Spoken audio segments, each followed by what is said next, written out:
Las últimas palabras que Dios expresó a través de su profeta fue a través de Malaquías. Y después de eso pasaron 400 años en silencio. Y yo me preguntaba si la situación que nosotros estamos, que está el mundo, si es que estamos en una época de silencio que comenzó ahora. Porque peor de lo que está el mundo no podría estar. El Nuevo Testamento abre una puerta diferente. En el Antiguo Testamento hubieron profecías, señales, figuras de lo que iba a ser el plan de Dios para la redención. Y en el Nuevo Testamento ese plan de Dios se manifiesta, se cumple. Y se cumple a través del sacrificio de Jesucristo en la cruz del Calvario. El Nuevo Testamento, como todos conocemos, tiene una cantidad de libros que se dividen en 4 evangelios y otras 23 cartas y libros. Esos 4 evangelios están escritos, 2 por testigos oculares, para hacer acepción más de la veracidad de lo que ahí se escribe. Los testigos oculares fueron Juan y Mateo, y 2 que fueron testigos de segunda intención, uno Marcos y el otro Lucas. Marcos, por las enseñanzas y el aprendizaje que tuvo a través de Pedro en sus viajes, y Lucas con Pablo. Entonces esos 4 evangelios nos narran 100 años. Todo el Nuevo Testamento nos narra 100 años de la historia, aproximadamente 100 años, de la historia desde el nacimiento de Cristo, o antes del nacimiento de Cristo, hasta la publicación del libro de Apocalipsis, que se considera para algunos el último libro, que fue escrito en el año 94, 95, aunque algunos dicen que otra fecha, pero no importa la fecha, lo importante es que fueron escritos todos esos libros. El autor más prolífico del Nuevo Testamento es Pablo.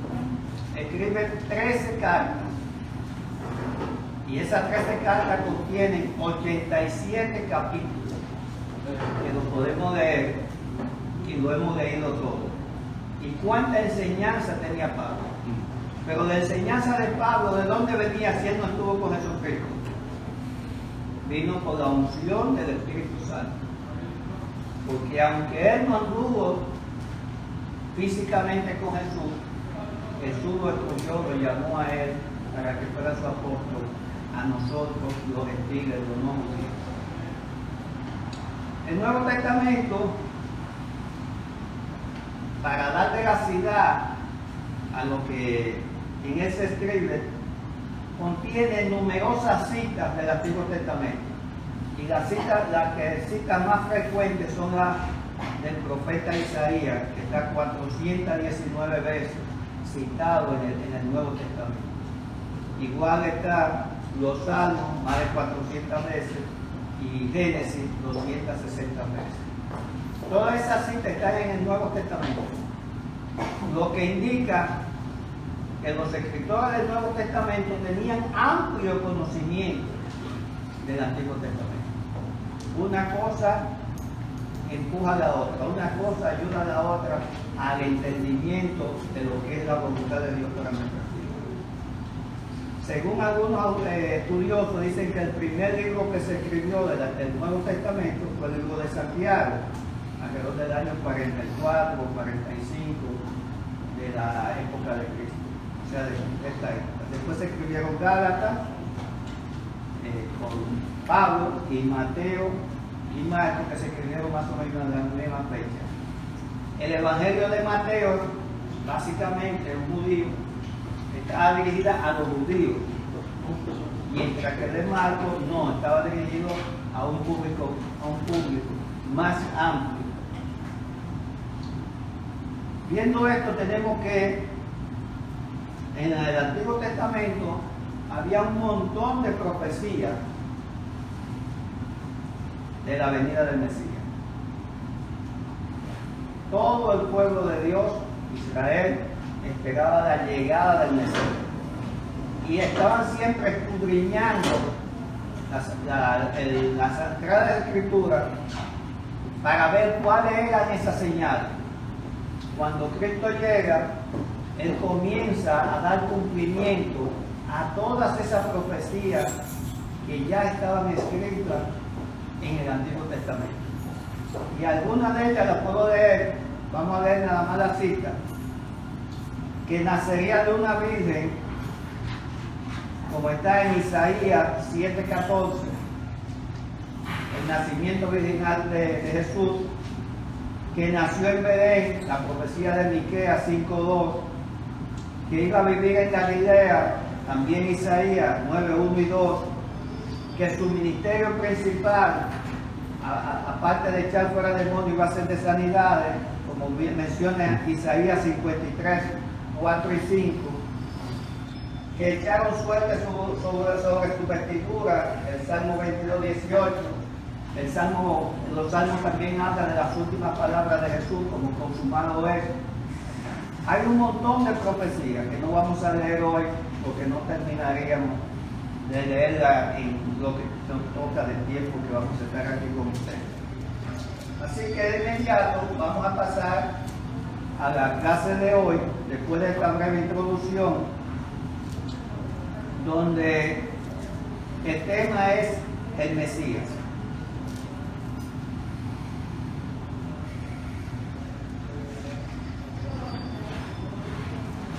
La venida del Mesías. Entonces comenzamos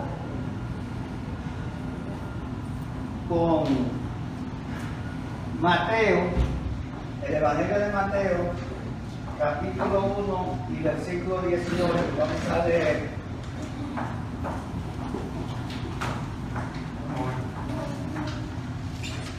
Donde narra el nacimiento de Jesús.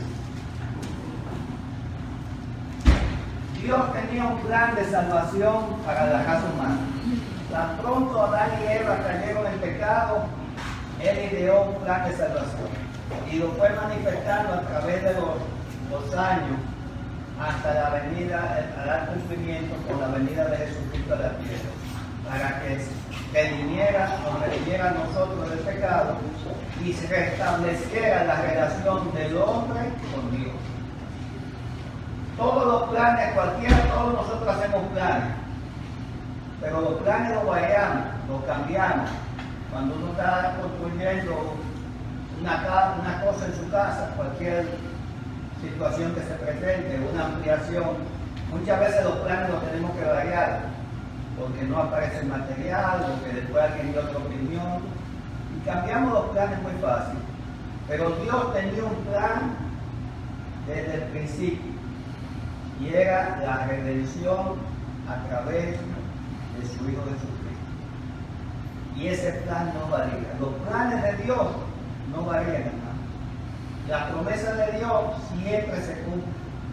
La voluntad de Dios siempre se ejecuta.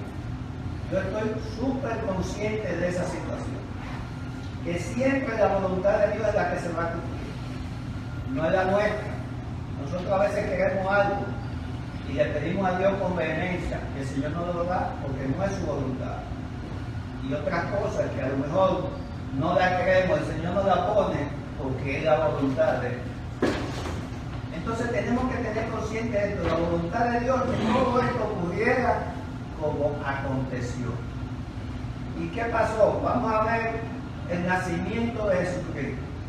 Todos sabemos cómo fue, pero queremos resaltar algo.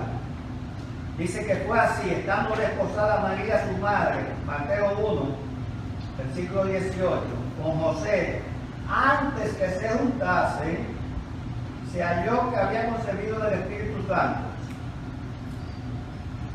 En otro evangelio se narra cómo se le presenta el ángel a María y le dice que va a concebir un hijo y que ese hijo era hijo de Dios, hijo del Espíritu Santo, y ella lo acepta. Pero aquí Mateo se centra su narración en José. José, su marido, como era justo y no quería infamarla, quiso dejarla secretamente. Pongámonos en los pantalones de José. usted está casado, ellos estaban comprometidos para casarse. En aquella época se tardaba hasta un año después del compromiso para llegar al consumar el matrimonio. Estaba, como diríamos ahora en Estados Unidos, engaged, ¿verdad? Comprometida. Y de repente el que no la ha tocado nota que María está embarazada. ¿Cuál fue la reacción de cualquiera de nosotros? De duda. Pero ¿cómo va a estar embarazada? Si yo no le he tocado. Y es mi esposa. Los pensamientos vinieron a su mente con mucha razón. Y digo, si la denuncio, ¿qué le pasaría? La matan, la lapidan, la caen, la muerte apedrada. Y aún así, si no la denuncio, entonces, y yo digo que yo no le he tocado, entonces soy yo el que salgo perdiendo. Dice, ¿cómo tú vives con una mujer que te fue infiel? No sabía qué hacer. Entonces él, como era un hombre justo, bueno, súper bueno, más bueno que todos nosotros, hablo por mí. Porque la verdad es que es una situación demasiado difícil. Póngase a pensar, hermano. No es que él había sido infiel, es que estaba embarazada de otro. Sin embargo, él, como era justo, decidió no denunciarla, sino divorciarse. O sea, se iba a ir sigilosamente y la iba a dejar porque no quería que le pasara nada. La quería, la amaba. Pero ¿qué sucede? Que Dios lo tenía todo en cuenta y sabía que eso iba a suceder. Entonces dice, pensando en esto, aquí un ángel del Señor le apareció en sueño y le dijo, José, hijo de David, no temas recibir a María tu mujer, por lo que en ella es engendrado del Espíritu Santo es, y dará a luz un hijo, y llamará su nombre Jesús, porque él salvará a su pueblo de su pecado. Todo esto aconteció para que se cumpliese lo dicho por el Señor por medio del profeta, que fue Isaías 7:14. He aquí una virgen concebirá y dará a luz un hijo, y llamará su nombre Emmanuel. Una de las profecías del profeta Isaías. Al pasar esto, José cambia de opinión, lo que es indicativo de que Dios había estado obrando en él, porque fue un sueño que se le apareció. Y él aceptó el sueño como algo vívido, algo real. Dijo, no, Dios me está hablando. Y yo me imagino qué conocimiento tendría él, que él podía pensar y aceptar que el Espíritu Santo de Dios podía embarazar a María. ¿Qué conocimiento tendría? ¿Cuánta gente puede pensar ahora mismo que el Espíritu Santo puede venir ante una mujer y embarazarla? No, es una locura pensar en eso. No, no es posible. No es posible. Y María era virgen. ¿Puede una virgen salir embarazada? Sí puede. Hay casos de mujeres vírgenes que han salido embarazadas, pero por otras circunstancias. Yo tuve uno en mi práctica privada en Santo Domingo. Un día se me aparecieron dos alumnos, una pareja de alumnos. Ellos eran estudiantes de medicina y yo era profesor de ellos en esa universidad. Y el problema era que él me dice, creo que ella está embarazada, creo que me examine, profesor. Dice, ¿tú has tenido relaciones con ella? No. Y yo le examino y pareció un embarazo de 4 meses. Y yo le pregunté, ustedes han estado jugando, ¿verdad? Y me dijo, sí, hemos estado jugando sexualmente. Ella era virgen porque tenía el himen, pero no era virgen en realidad, porque para ser virgen una mujer tiene que ser virgen no solo del himen, sino también del corazón y de su mente y de su cuerpo. Porque así como hicieron ellos, muchos jóvenes hacen en el día de hoy. no pierden la virginidad, quizá, pero hacen todo lo demás. Y eso no es servir. No son vírgenes puras ni vírgenes de corazón. Pero en este caso, eso no había sucedido, porque José no la había tocado. Fue el Espíritu Santo que concibió en ella. Y como dijimos, es una locura pensar en eso, pero fue un milagro. Ahora yo pregunto, ¿por qué el Espíritu Santo puso la semilla en ella? ¿Por qué razón la puso? ¿Cuál era el motivo de que esa criatura tenía que venir del Espíritu Santo? Perdona los pecados. ¿Por? Perdona los pecados. Sí, pero perdón de los pecados, pero ¿qué se necesitaba para que fuera el cordero sin mancha? Sacrificio. Lo que se iba a salir de ahí era sin pecado. Por eso es el Espíritu Santo. No intervino hombre, fue el Espíritu Santo. Y como hijo de Dios, hijo del Espíritu Santo, no tenía mancha ni pecado. Y ese era el sacrificio perfecto. Gloria. Si no, no lo hubiera sido. Si hubiera sido hijo de José, no era el sacrificio perfecto. Solamente el sacrificio perfecto porque era el hijo de Dios. Eso es muy claro que tenemos que tener. La importancia de eso.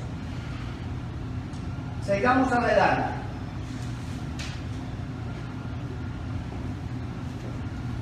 Ahora,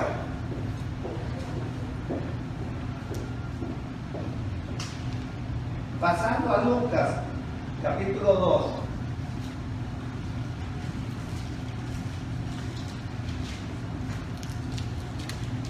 ¿Cómo Jesús creció en esa familia?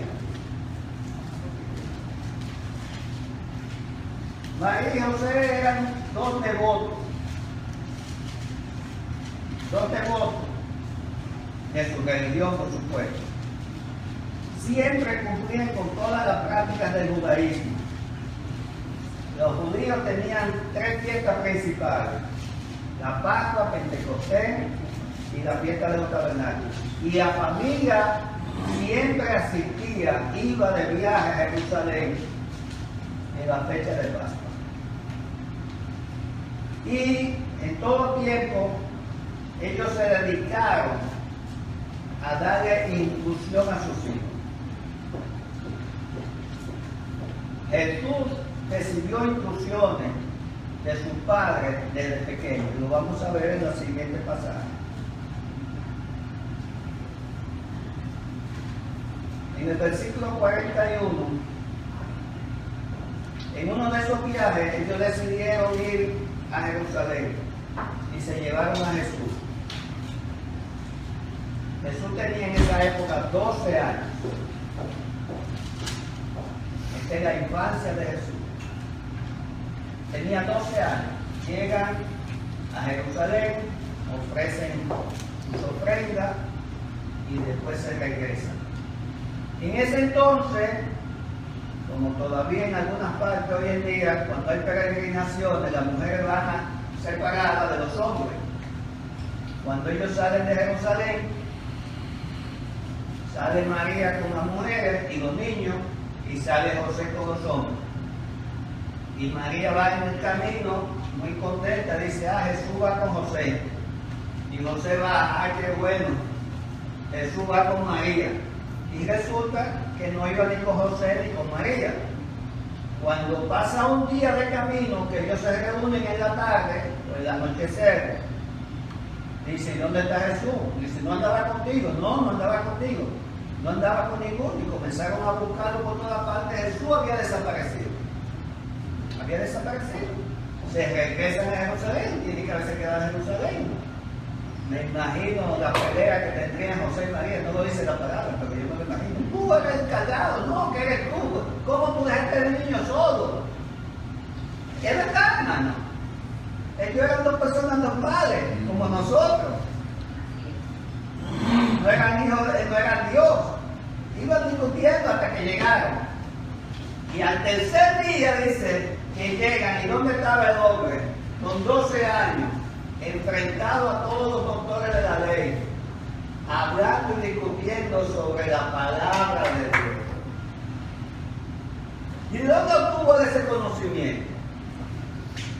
Primero por la gracia de Dios, pero también por la instrucción de su padre.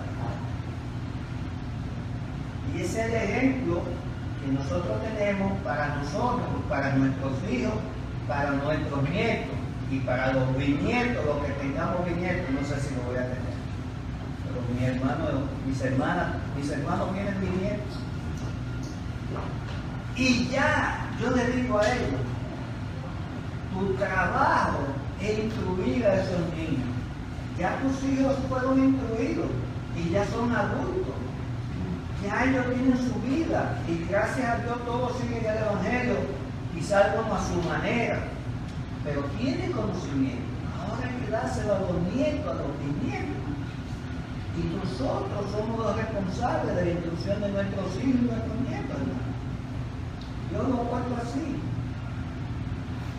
Y Jesús estaba discutiendo ahí con toda esa persona porque tenía conocimiento. Veamos cómo dice. El versículo, capítulo 2 y versículo, todo lo que 47 y 46, aconteció que 3 días después le hallaron en el templo sentado en medio de los doctores de la ley, oyéndoles y preguntándoles. Oigan, le preguntaban, ¿qué tú piensas? Y todos los que le oían se maravillaban de su inteligencia y de su respuesta. Ellos llegaron y encuentran este espectáculo. ¡Wow! Se asombraron porque ni ellos mismos sabían que Jesús tenía tanto conocimiento, más que ellos. Y ahora lo que sigue lo indica. Y cuando le vieron, le dijo su madre: hijo, ¿por qué nos has hecho así? Tendría buena cara, María. 3 días buscándolo. Desesperada estaba la pobre. ¿Qué me ha hecho? Que hubiera sido en Dominicana. Dice: mira, muchacho, y lo remueve. ¿Dónde tú estabas? Le preguntó: ¿por qué has hecho esto? He aquí tu padre y yo te hemos buscado con angustia. Y miren la respuesta de él: ¿por qué me buscabais? ¿No sabíais que en los negocios de mi padre me es necesario estar? En los negocios de mi padre me es necesario estar. Y en el templo, enseñando. Él sabía que esa era su misión en la tierra. Estar enseñando, estar sanando, estar echando fuera demonios. Esa era su misión que tenía en la tierra. Pero miren lo que dice la palabra, lo que dice Lucas aquí. Mas ellos no entendieron las palabras que les habló. No lo entendieron. Porque Jesús sí sabía cuál era la voluntad del Padre en su vida. ¿A qué había venido a la tierra? Y él lo sabía. Lo que no lo sabían era José y María. Todavía no se le habían abierto los ojos. Todavía no conocían lo que iba a pasar. Pero él sí lo conocía. Él sí lo sabía.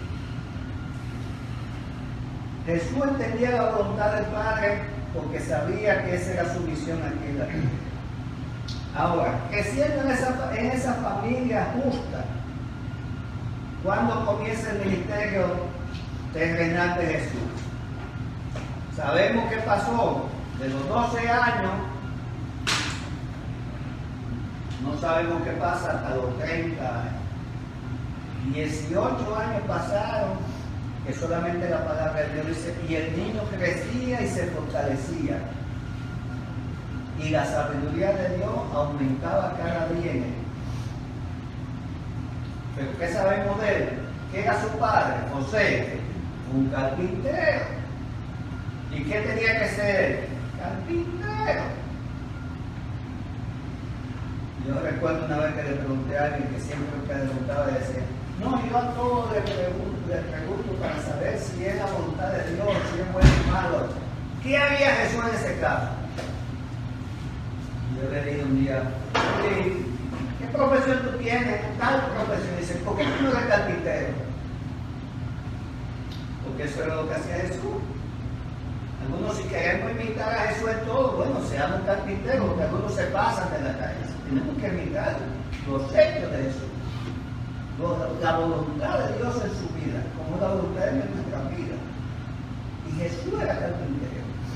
Hacía muebles, sillas, no sé si en esa época había mecedores, creo que eso es del Caribe, lo inventaron los caribeños. Y hacía instrumentos de la alcanza, el yugo y no sé qué otra cosa. Eso vivía. Pero Jesús tenía hermanos y hermanas. Y él era el mayor, recuérdense. Él era el mayor. Porque la palabra de Dios dice que José no conoció a María hasta después de dar a luz a Jesús. Nunca la tocó hasta después. Y eso es algo que choca con la prédica de una iglesia, de la iglesia católica, donde habla de que siempre Virgen María. Y dice, alegan que José nunca tuvo contacto con María y no tuvo hijos. Pero la palabra de Dios sí enseña que Jesús tuvo por lo menos 4 hijos varones, 4 hermanos varones, Gaia Cerca. No sé cuánto, alguien ha dicho cuánto eran, nadie se sabe. No dicen, porque la verdad, la Biblia solo señala las cosas importantes que nosotros tenemos que conocer. Lo más importante. Porque si se señalara todos los datos, no habría libro que cubriera todos los conocimientos. Igual los milagros de Jesús. Si se mostraran ahí todos los milagros que Jesús hizo, hermano, no terminaríamos de leerla nunca. Es desde que comenzó su ministerio, comenzó a hacer un milagro. Pero antes de comenzar su ministerio, ¿qué hizo Jesús? ¿Quién se recuerda? ¿Qué hizo Jesús antes de comenzar su ministerio? ¿Fue a dónde? No, fue a bautizarse. Aquí viene la historia de Juan, el Bautista.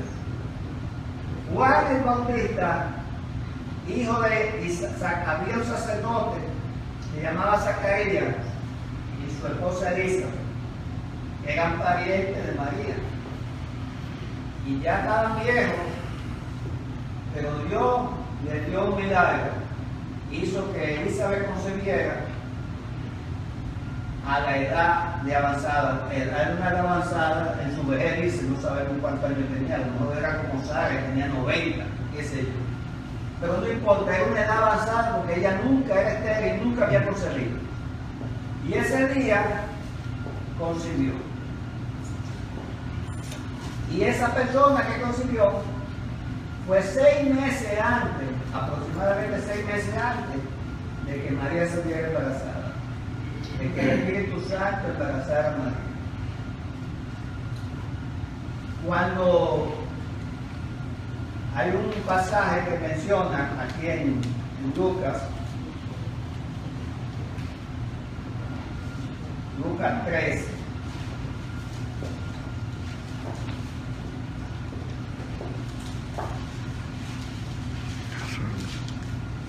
Me perdió Lucas 13.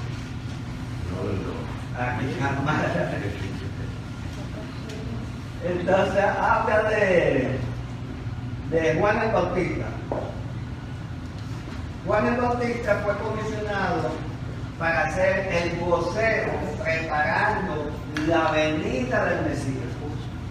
Entonces él salía a predicar, eran primos de Jesús, por Elizabeth y María, que eran familia. Él salía a predicar al desierto. Entonces llamaba al arrepentimiento del pecado y al bautismo. ¿Y qué hizo Jesús? Él estaba bautizando a Juan, se sentó para ser bautizado. ¿Y Juan quería bautizarlo? No quería sabía, porque Juan sabía quién era él. Él sabía quién era él. Ahora yo pregunto, el bautismo que predicaba Juan era para el arrepentimiento. ¿Jesús tenía que bautizarse? No. ¿Por qué no tenía que bautizarse?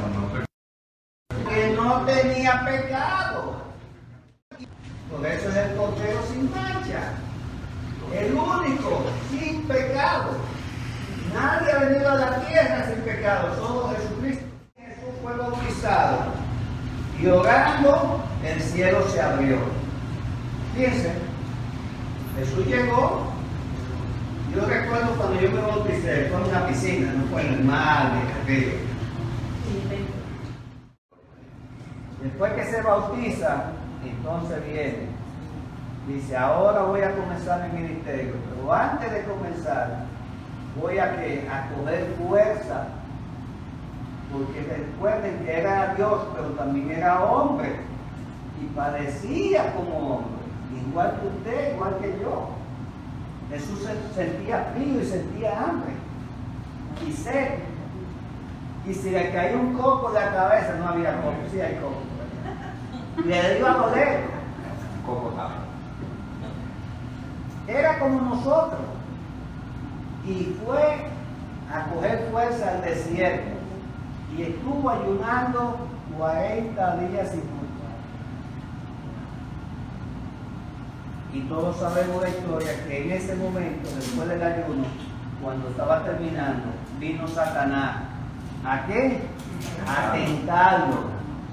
Porque dijo, ahora está más débil que nunca, en el cuerpo, no en el espíritu. Esas tentaciones, la que más me gusta es la última. Porque lo primero lo tenta con qué? Estamos en el capítulo 4. El pan. El hombre quiere pan. Dice, el hombre tiene 40 días sin comer. Si tú eres hijo de Dios, coge esta piedrecita y conviértela en pan. El hambre. No lo engañes. Contienda con el pan y dices, Jesús le respondió, escrito está, no solo de la segunda tentación. Dice lo mismo, que el diablo quería ser igual que Jesús. Tendría unos 3 meses que me había bautizado. Y estábamos ayunando. Y ese día, creo que fue el segundo o tercer día del retiro, que era una semana de retiro.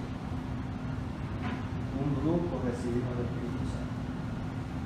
Descendió sobre ese grupo. Y hay algo que uno no se da cuenta. Y es que las expresiones que tú haces, uno te recuerda de cómo lo hiciste, cuál fue la lengua que hablaste. Pero sí, mis hijos me dijeron que estaban presentes en la iglesia. Papi, pero tú estabas hablando, pero no eras tú. Porque era otra voz y estaba diciendo algo ininteligible para él. Y ellos lo oyeron muy claro porque cuando habíamos pasado todo adelante y habíamos recibido el Espíritu Santo, el pastor usó el micrófono y lo fue poniendo indistintamente en todos los que estábamos ahí adelante. Y todos podían escuchar las palabras que estábamos pronunciando. Y los apóstoles estaban reunidos. Y dice la palabra, de repente vino del cielo un estruendo como de un viento recio que soplaba, el cual llenó toda la casa donde estaban sentados. Recio viento, y se le aparecieron lenguas repartidas como de fuego, asentándose sobre cada uno de ellos. Estaban reunidos y de repente viene un fuerte viento, un sonido, un estruendo tan grande que se escuchó en casi toda la ciudad, diría yo. Porque más adelante vamos a ver que las personas que estaban alrededor fueron a ver qué era lo que estaba pasando, porque fue un estruendo muy fuerte. Un estruendo, un fuerte viento, y de repente vinieron llamas de fuego que se sentaron sobre su cabeza. El fuego, que es indicativo del Espíritu Santo, cayó sobre cada uno de ellos. ¿Y qué dice más adelante? Y fueron todos llenos del Espíritu Santo y comenzaron a hablar en otra lengua según el Espíritu le daba que hablar. En ese momento que reciben, que cae ese fuego, comienzan a hablar en otra lengua. ¿Pero qué son otras lenguas? Imagínense, aquí mi hermano Israel habla muy bien el inglés. Y de repente le cae el Espíritu Santo y comienza a hablar en inglés. ¿Está hablando en lengua? No. Porque es una lengua desconocida. Eso es hablar en lengua, hermano. Puede ser una lengua conocida. Puede ser que yo, como cuando yo me convertí, la persona que fue a hablar, a orar conmigo, que yo pasé al altar y se sentó a hablar conmigo, ustedes saben qué lengua habló, en chino. Y esa señora de chino no tenía nada, entonces estaba hablando en lengua, era chino. Así lo vi yo, muy claro.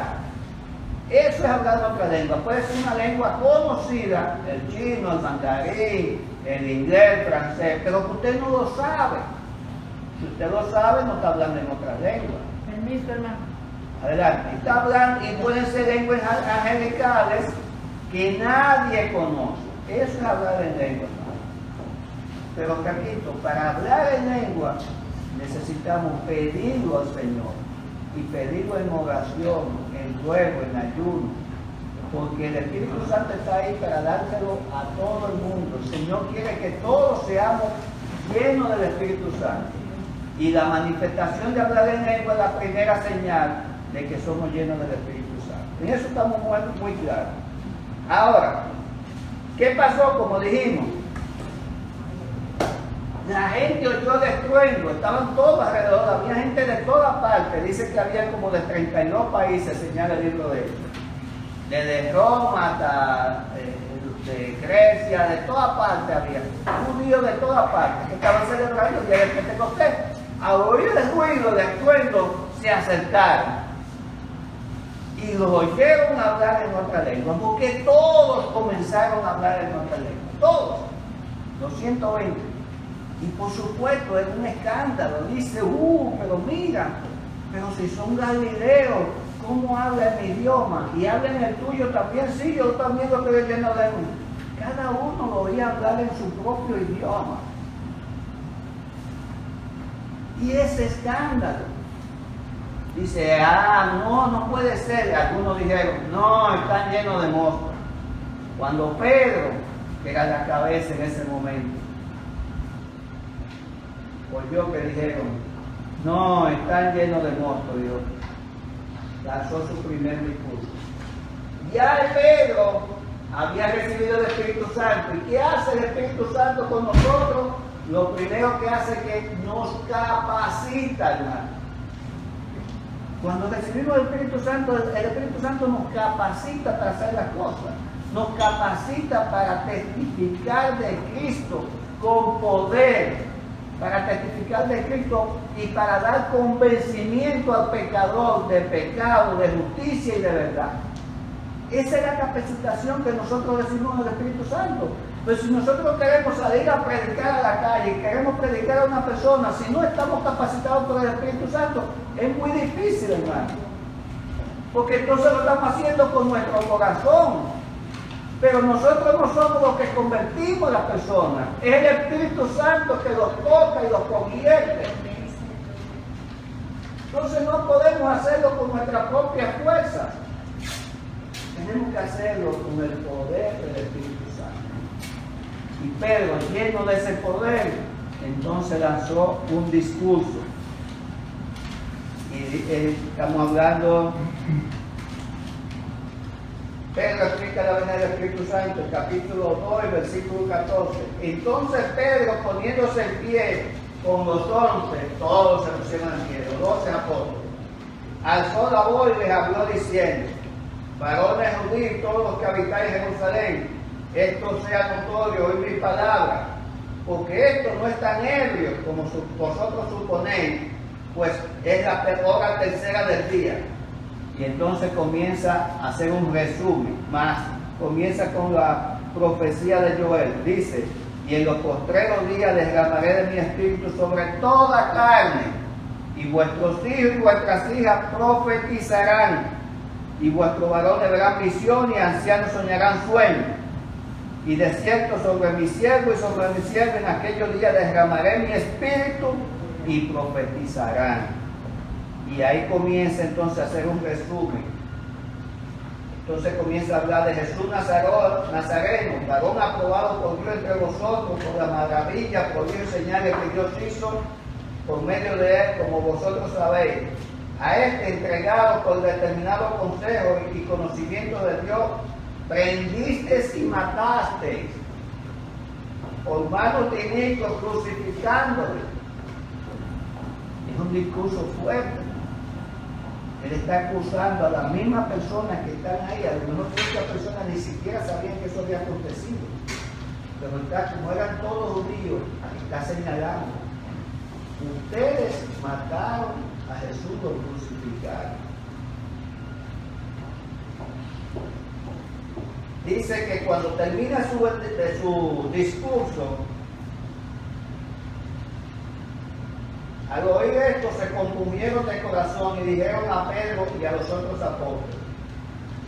Cuando dicen el discurso de Pedro, cuando lo escuchan, sienten en su corazón la culpa.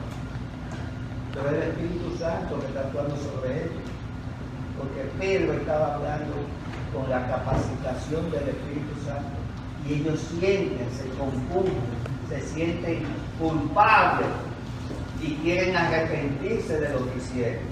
Y le dicen, varones hermanos, ¿qué haremos? Y Pedro le dice la palabra clave: arrepentidos y bautícese cada uno de vosotros en el nombre de Jesucristo para el perdón de los pecados y recibiréis el don del Espíritu Santo.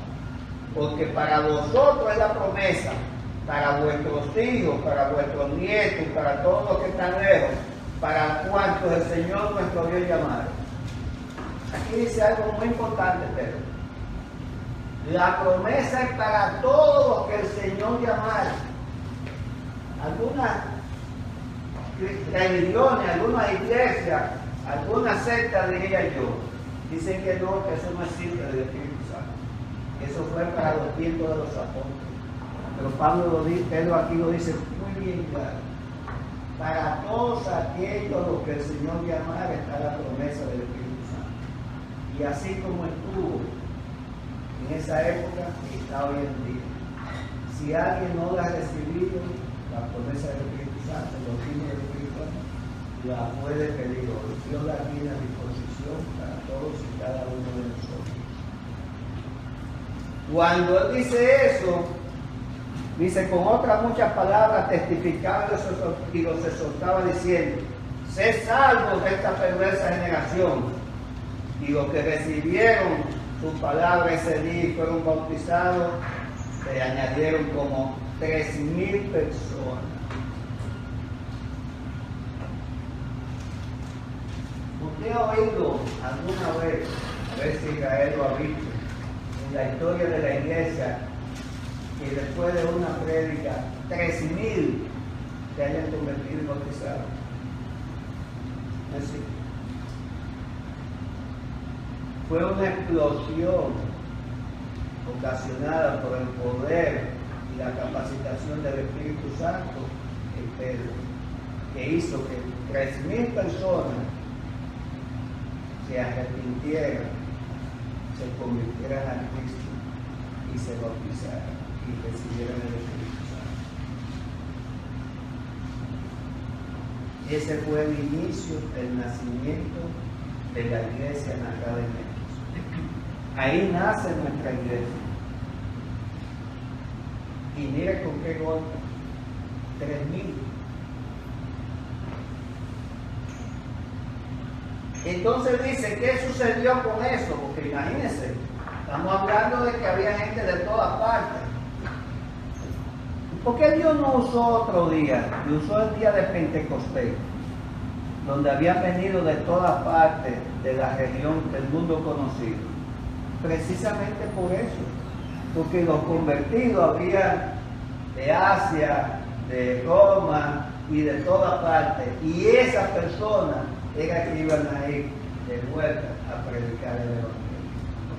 Por eso Dios escogió ese día. Siempre he dicho esto. El Señor nunca deja nada al azar. Cuando el Señor Dios hace algo, siempre es con un propósito. Siempre. No es, no es porque yo creo. No, siempre Dios tiene un propósito para todo. Cuando usted ve algo que el Señor está haciendo, pregúntese, ¿cuál es tu propósito, Señor? ¿Cuál es tu propósito para mi vida, para mi familia? O lo que estoy pasando, ¿cuál es la situación? Siempre hay un propósito, nada queda al azar. Jesús nunca dijo una palabra al azar, todo tenía un propósito. Y el día de Pentecostés el propósito era eso, y toda persona de toda esa parte conociera de Jesús. ¿Y qué pasaba entonces? Sobrevino temor a toda persona. Y dice, muchas maravillas y señales hechas por los apóstoles. Inmediatamente comenzaron el ministerio. Señales, dice, ¿cuáles eran las señales? En alguna ocasión los evangelios narran que pasaba Jesús y la sombra sanaba enfermos. No, pero dice que Pedro, cuando pasaba, que llevaban los enfermos, los tiraban al lado para que la sombra le pasara y fueran sanados. Porque el mismo Jesús dijo que maravillas más grandes que las que yo hago haréis ustedes si tuvieran fe. Y a veces tenemos temor nosotros. ¿Cuántas veces nosotros hemos decidido orar por una persona para que se sane? ¿O tenemos temor de orar por esa persona? ¿Tenemos temor? No debemos tener temor. Dios es el que sana. Nosotros estamos y debemos orar por la persona, por sanidad, por regeneración, por cualquier causa que sea. Digo sanidad porque es lo que más la persona pide por oración. Hacían señales y maravillas desde el primer momento.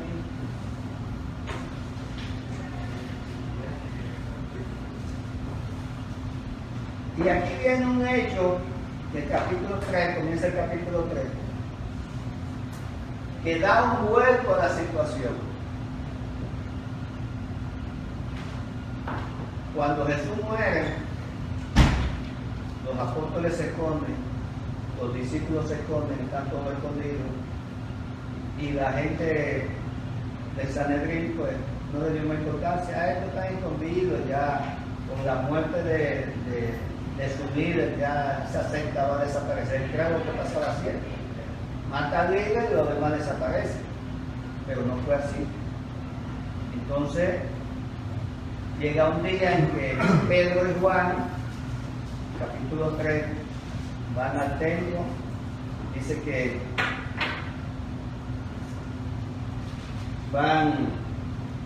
subían junto al templo a orar, y ahí se encuentran un cojo que habían visto 100 veces o 1000 veces, no sé cuántas veces, porque estaba ahí siempre. Dice que el cojo tenía 40 años, todo el mundo lo conocía y siempre estaba ahí pidiendo en la escalinata.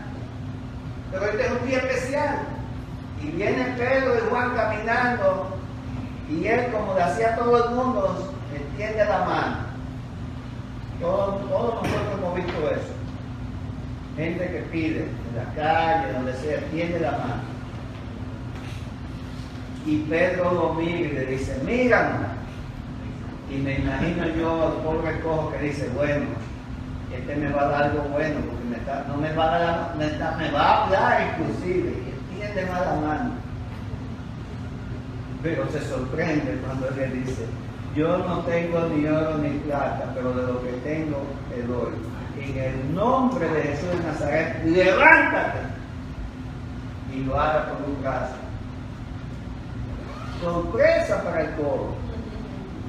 Cojo de nacimiento. Y se pone en su pie endurece, como dice la palabra, dice, se puso en pie y anduvo, y entró con ellos en el templo, andando y saltando y alabando a Dios. Yo le hice la historia a mis hijas, y ella de una vez, cuando yo le dije andando y saltando, y ella me dijo, venía así, papi, y comenzó a saltar. Y así mismo estaba el así mismo estaba el cojín, andando y saltando de alegría, de gozo. Y eso fue un escándalo. Yo me pregunto, ¿por qué fue un escándalo? ¿A cuántos sanó Jesús? Y no había escándalo. Pero Pedro y Juan, como nunca habían hecho milagros, sanan un cojo. Y el escándalo es que todo el mundo conoce al cojo, sí, el cojo que estaba en el pórtico ahí, el que anda así de tal forma. ¿Y eso qué provoca? Que lo del Sanedrín de una vez lo sepa. Dice, mira, ahí anduvo uno de los discípulos del hombre ese que matamos, que hizo un milagro. Y eso va a ser un problema, hay que llamarlo. Y entonces dice que reconocían que era el cojo que se pedía a pedir limón en la puerta. Y cuando estaba Pedro y Juan con el cojo al lado, entonces la gente comenzó a preguntarle, y él da un discurso, otro discurso, varón israelita, ¿por qué os maravilláis de esto? Lo mismo que digo yo, porque se maravillan de que se levanta un cojo. ¿Cuántos levantó Jesús? Y ahora, ¿por qué ponéis los ojos en nosotros como si por nuestro poder hubiéramos ya hecho andar a este? El Dios de Abraham, de Isaac y de Jacob, el Dios de nuestro Padre, ha glorificado a su Hijo Jesús. Y vuelve y dice, a quien vosotros entregaste y negaste delante de Pilato, cuando él había resuelto ponerlo en libertad. Acusa una vez más a los acusó el primer día de Pentecostés y aquí lo está acusando otra vez al judío para que se arrepienta de lo que había hecho.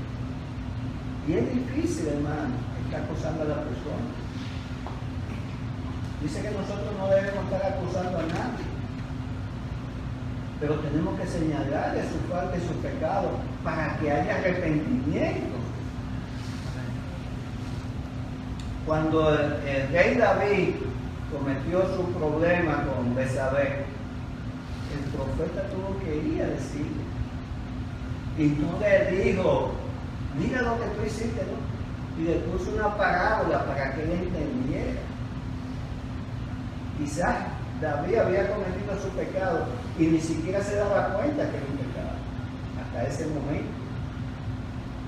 Pero nosotros tenemos que hacerle ver a la persona que necesitan arrepentirse de sus pecados para que sean perdonados y puedan tener una buena relación con nuestro Señor. Tenemos que hacerlo, es difícil. A nadie le gusta que le digan lo malo que está. A nadie, no hay persona que diga qué bueno que me lo dijiste. No existe eso. Pero es nuestro deber señalarle que tienen que arrepentirse. Mas vosotros negaste al santo y al justo y matasteis al autor de la vida, quien Dios ha resucitado de los muertos. Ahora dice más adelante, mas ahora sé que por ignorancia lo habéis hecho, como también vuestro gobernante. Ahí lo está excusando. Y es verdad. ¿Qué dijo Jesús? Una de sus palabras en la cruz del Calvario: Padre, perdónalos, porque no saben lo que hacen. Y aquí lo que dice Pedro, fue por ignorancia. Fue por ignorancia que lo mataron. Entonces le dice, así que arrepentidos y convertidos, para que sean borrados vuestros pecados, para que vengan de la presencia del Señor tiempo de refrigerio. Y dice aquí que después de esto, la iglesia siguió creciendo y pronto tenían ya 5,000 convertidos. 5,000. mismo día. Pero ¿qué sucede? Que el problema que ocasiona para el Sanedrín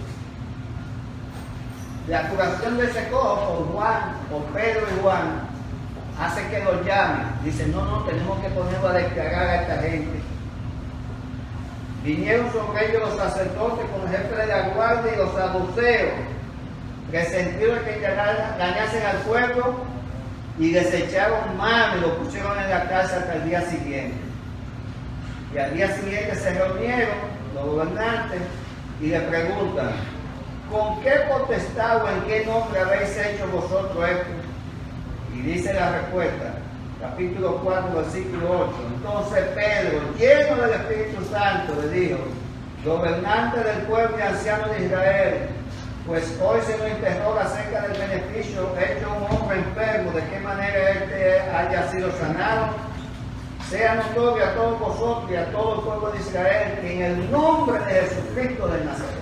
Fíjense, el Espíritu Santo le había dado poder y le había quitado el temor. Ese mismo Pedro que negó a Jesús 3 veces, ahora delante de ellos en su cara le dice, no, fue Jesucristo el poder de Jesús. Ya no lo niega. Ya estaba revestido del poder por el Espíritu Santo. Y en ningún otro hombre hay salvación, porque ahí no hay otro nombre bajo el cielo dado a los hombres en que podamos cesar. Dice que los del Sanedrín, los sacerdotes, viendo el de nuevo de Pedro y de Juan, y sabiendo que eran hombres sin letra y del mundo, se maravillaban. ¿Cómo esta gente que son pescadores pueden venir hablando hacia nosotros? Porque ya no eran Pedro y Juan, eran Pedro y Juan revestidos del poder del Espíritu Santo. Habían sido transformados. Y eso es lo que hace el Espíritu Santo con nosotros. Cuando cae sobre nosotros nos transforma. Nos transforma y eso es lo que tenemos que pedir. Después que pasó esto, lo soltaron y le dijeron que no volvieran a hablar más de este hombre, que no se mencionara más Jesús. Les intimaban que en ninguna manera hablasen ni enseñasen el nombre de Jesús. Pero Pedro y Juan dijeron, juzgad si es justo delante de Dios obedecer a vosotros antes que a Dios. Porque no podemos dejar de decir lo que hemos visto y oído. Y una enseñanza para nosotros. Cuando vemos a alguien hablando mal de Dios, nos manda a hacer algo en contra de la voluntad de Dios, nos quedamos callados o respondemos que tenemos que obedecer a Dios primero. Tenemos que tener eso pendiente, hermano. Muchas veces oímos a personas hablando cosas en contra de nuestra creencia y nos quedamos callados. Yo no estoy diciendo que nos pongamos a pelear con nadie, pero sí que defendamos nuestra fe, defendamos nuestra creencia, defendamos al Señor Jesucristo. Para eso estamos. Él nos llamó para que seamos testigos de Él en toda parte. Y para testificar de Él significa hablar de Él, enseñarle a las personas que nosotros somos cristianos. No debemos ser cristianos secretos o temerosos. Aquí Pedro se le quitó todo temor y le habló claro. ¿A quién debo obedecer? ¿A ese o a ustedes? A ustedes no lo voy a obedecer, lo voy a obedecer a él sin temor.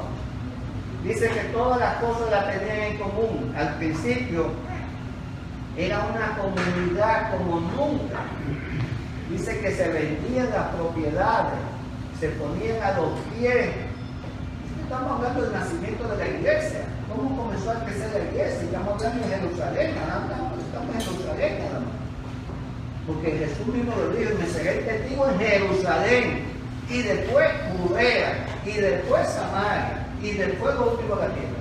Y yo estaba en Jerusalén, y ahí la iglesia comenzó a crecer y a expandirse. Dice que todas las cosas las tenían en común. Vendían su propiedad y ponían el dinero a los pies de los apóstoles, para que repartieran a cada uno de acuerdo a su necesidad. ¿Quién haría eso ahora? Normalmente cada uno quiere acumular. ¿Cuántas veces en la iglesia hay necesidades y las personas se hacen de la vista que no oyen de las necesidades que hay? El pastor está hablando ahora hoy se va a presentar una nueva pareja de misioneros. Y cuántas necesidades hay con las misiones. ¿Cuánto tenemos nosotros que podemos ayudar? Y digo una cosa, cuando el Señor te pide es porque te quiere dar. Dios no necesita de nuestro dinero. Él es el dueño de todo el oro y toda la plata, y el platino y los diamantes y todo lo demás. Él lo tiene todo, Él no necesita de nosotros. Pero cuando nos pide es para que nosotros demos una muestra de nuestro amor por Él, que deberíamos dar sin que nos pidan. Yo aprendí eso desde el principio que me conocí, que siempre que Dios tuviera una necesidad, no tengas temor de sacar tu cartera, porque Dios no se queda con eso. Dios te lo va a devolver multiplicado. Y no es por negocio, si no te lo devuelve, bueno, por alguna razón no lo hizo. Pero a mí, en mi vida, lo vi muchas veces. Muchas veces. Nunca tenía ningún temor en cooperar para ninguna obra. Y quisiera no tenerlo nunca. Y yo pido que ustedes hagan lo mismo. Y prueben al Señor en eso. Porque es una promesa que hizo Malaquías también.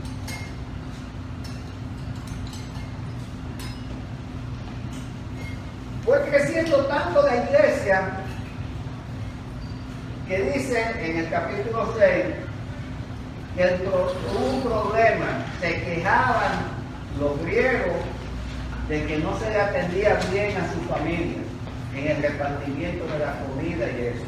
Entonces los apóstoles decidieron, bueno, tenemos que resolver este problema, porque nosotros no podemos dedicarnos a la oración y a la prédica si tenemos que estar atendiendo a todas las personas. Estamos hablando de 5.000 por lo menos. Y ellos se reunían para repartir el pan, comer juntos y hacían prédica y todo. Me imagino que cada vez que se reunían había comida y también había una prédica y había oración y todo lo demás, se hacía todo en común. Entonces, que ellos decidieron escoger a 7 personas. Dice, escojamos 7 diáconos para que nos ayuden en eso, en lo que nosotros nos dedicamos nada más a la oración y a la prédica. Y escogieron a 7, y de entre ellos escogieron 2 especiales, que fueron Esteban, varón lleno de fe del Espíritu Santo, y a Felipe. Ya menciono estos 2 porque fueron 7, porque ambos vamos a ver más adelante qué hicieron durante la obra.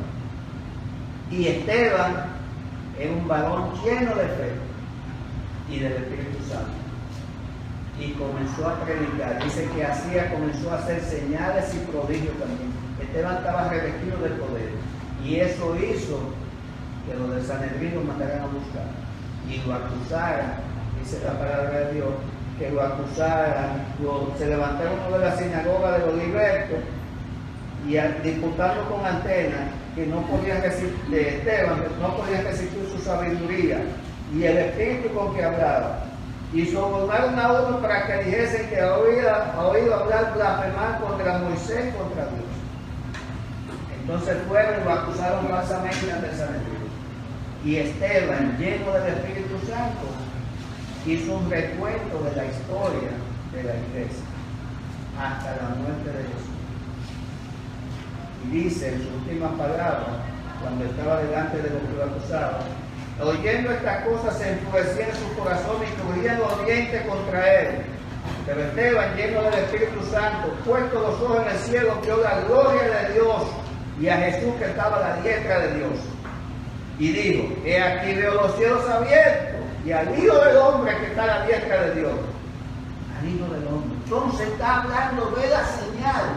Y Jesús dice, se paró al lado de Dios para recibir al primer mártir cristiano. Y él dice que lo estaba viendo. Y ellos se enfurecieron más y cogiendo sus dientes echaron fuera de la ciudad, le apedrearon y pusieron su ropa a los pies de un joven que se llamaba Saulo. Y apedreaban a Esteban mientras él invocaba y decía: Señor, recibe mi espíritu, no le tomes en cuenta este pecado. Y habiendo dicho esto, aquí comienza el nuevo capítulo de hoy. Después de la expansión de la iglesia, comienza la persecución. Y comienza el protagonismo de Pablo. Dice que estaba ahí en el momento en que estaban apedreando a Esteban, primer mártir de la iglesia. El próximo domingo, Dios mediante, vamos a continuar con la obra de Pablo. Hasta aquí, Pedro es el protagonista del crecimiento de la iglesia. Más adelante vamos a ver cómo Pablo, junto con otros, hace la expansión de la iglesia a todo el mundo conocido. Pongámonos de pie. Padre nuestro, te damos las gracias, Señor, porque hasta aquí tú nos has ayudado. Te pedimos, Padre Santo, que lo aquí expresado, Señor, lo aquí expuesto, tenlo dentro de nuestro corazón y nos ayude, Señor, a preparar tu palabra en todo lugar y en todo mundo. En el nombre de Jesús te lo pedimos, Padre. Dios te bendiga y hasta el próximo domingo, hermano.